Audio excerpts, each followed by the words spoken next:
সকাল থেকেই শুরু হয়ে গেছে তুমুল বৃষ্টি।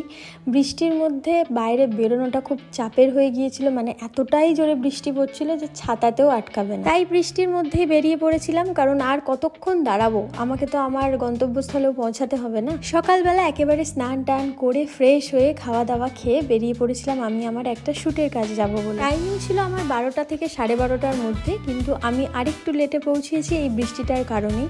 কখনোই আমি ঠিক টাইম মতন কেন পৌঁছাতে পারি না আমি জানি না। দেখো, সকালবেলা কিন্তু একবার স্নান টান করেই আমি এসছি, কিন্তু বৃষ্টি এত জোরে পড়েছিল যে ছাতা থাকা সত্ত্বেও আমি পুরো কাক স্নান হয়ে গিয়েছি। আবার আমার চুল আবার পুরো ভিজে গিয়েছে।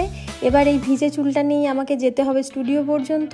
ততক্ষণে আমি জানি যে আমার একটুখানি মাথা টিপটিপ করা শুরু হবে আর জ্বর আসবে। বৃষ্টির জল মাথায় পড়লেই আমার এই জিনিসটা হয়। এক হতে পারে যদি আমি বৃষ্টির জলটা ঘরে এসে আবার স্নান করে নিই, তাহলে হচ্ছে সেই জলটা আমার আর কোনো ক্ষতি করতে পারে না। কিন্তু যদি আমি স্নান না করি তাহলে আমার অতিরিক্ত মাথার যন্ত্রণা হয়। তো যাই হোক, আমি ট্রেন থেকে নামলাম, স্টেশন থেকে বেরিয়েছি। তারপরে দেখো তোমরা কি অবস্থা এখানটার।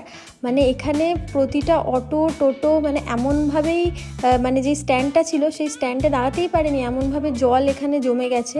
সব বিক্ষিপ্তভাবে দাঁড়িয়েছিল, এক একটা জায়গায় একটু একটু জল কম, সেই জায়গাগুলোতে দাঁড়িয়েছিল। এইরকম বৃষ্টির দিনে যখনই বাড়ি থেকে বের হই না কোথাও যাবো বলে, তখনই ভাবি যে দূর বৃষ্টি হচ্ছে, হোক গে যাক, আমি তো যাবো অটোতে, টোটোতে, বাসে, এরমভাবে চলে যাব।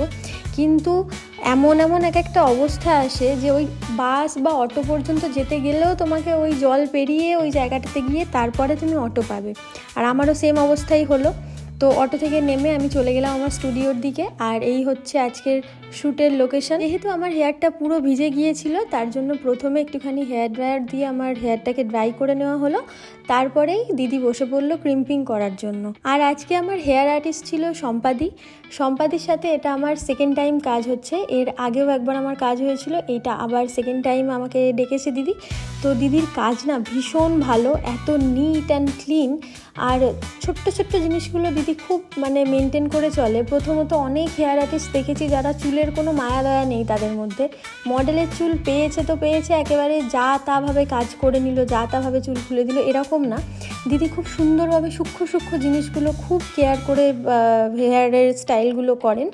যেরকম হচ্ছে গিয়ে কোনো রুটে আমি কোনো হিট লাগছে কি না, বা যখন চুলটাকে ছাড়াচ্ছে, পরিষ্কার করছে, ক্লিপ খুলছে, তখন কিন্তু একটা একটা চুলের দিকে খুব সুন্দর দায়িত্ব নিয়ে কিন্তু দিদি কাজগুলো করে।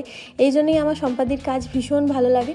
তো তোমরা দেখতেই পাচ্ছ আমার হেয়ারটা কি সুন্দরভাবে একটা বান করেছিল দিদি। তো ব্যাস, আজকে হয়ে গেল আমার শ্যুট শেষ। চলো দেখা হচ্ছে তোমাদের সাথে আমার নেক্সট ভিডিওতে। ততদিনের জন্য সবাই সুস্থ থেকো, ভালো থেকো, বাই বাই।